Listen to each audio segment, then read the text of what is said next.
Hello, Natasha here. Right before I took this class, I took the Abnormal Psych and DSM-5 class, and of course in that class we learned about the DSM-5, but also the Adlerian view on diagnosing mental illness. So I think it was a really good transition to take this class next and really focus on the Adlerian concepts and how they portray to the ideology of pathology. So yeah, I'm really glad I took it right after, and what I gained the most insight in this class was on how organ inferiority, social interests, and inferiority feelings were really all connected, it seems. So one kind of led into the other, which led into the other, and I hadn't really made that connection prior to this. But I think the concept that I most was interested in learning about was organ inferiority, because I really didn't understand how that related to psychopathology prior to this. And I know Adler was sick when he was younger, but of course he didn't have a negative outcome from it as far as mental illness goes. So I think it was really cool to see in both Jeffrey Dahmer's case and Ted Kaczynski's case how their organ inferiorities related to their pathologies. Of course, Jeffrey Dahmer, he had that double hernia when he was 3, and then Ted Kaczynski, when he was 9 months, was admitted to the hospital. And I found it interesting that their parents could both see an immediate difference in their personalities. So, of course, Jeffrey Dahmer's dad said that he seemed to be outgoing up until that point, and then Ted Kaczynski's mother noticed that he was more withdrawn after leaving the hospital.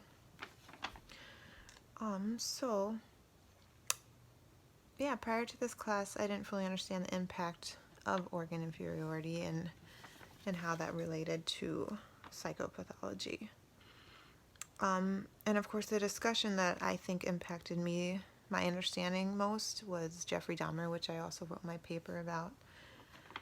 And I found myself I don't want to say sympathizing with him, but really understanding why he turned out the way he did. Just from, I guess, the psychology standpoint, the things that happened in his childhood weren't really, his fault. He really had no control over it. So as far as his parents' relationship and as far as, that double hernia that he had, and really not knowing how to handle being in a toxic environment, his family atmosphere. He wasn't equipped with healthy coping skills, nor did he have a good example of social interaction. So it's easy to see as a child how his, mindset was shaped as far as social interests went. And instead of dealing with it in a healthy manner, he was more withdrawn. He first withdrew from his family and then ultimately from society as a whole. And as far as individual psychology and how that plays a role, I think it allows us to really pinpoint how those early experiences shaped him into the man he became and how it contributed to his eventual pathology of being, a murderer. He was in desperate need of encouragement as a child, and he didn't receive that.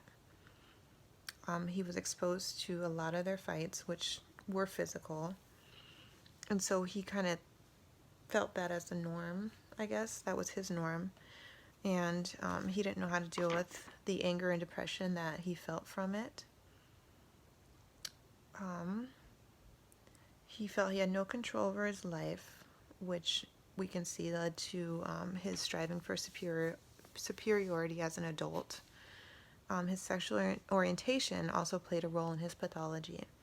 And I think it was in Jake's post that he talked about the years, so the 90s and the 80s and early 90s, and how society wasn't so accepting of homosexuality, and not only that, but in his own family atmosphere, his own family environment, he didn't feel that he could talk about it as well.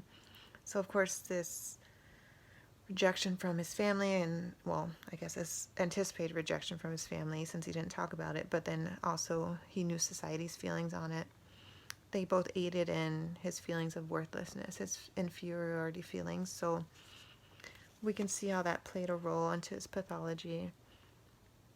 And then his need for control was mixed with all those years of repressing his sexuality. So I think that resulted in his lifestyle of, wanting to control these men, and then leading to, of course, their deaths, and him wanting to keep them with him and have complete and total control over the situation and over them. When he was growing up, also, his teachers described him as shy and unhappy. And I feel like at that point he should have received some counseling, some mentoring, and maybe he wouldn't have turned out the way he did.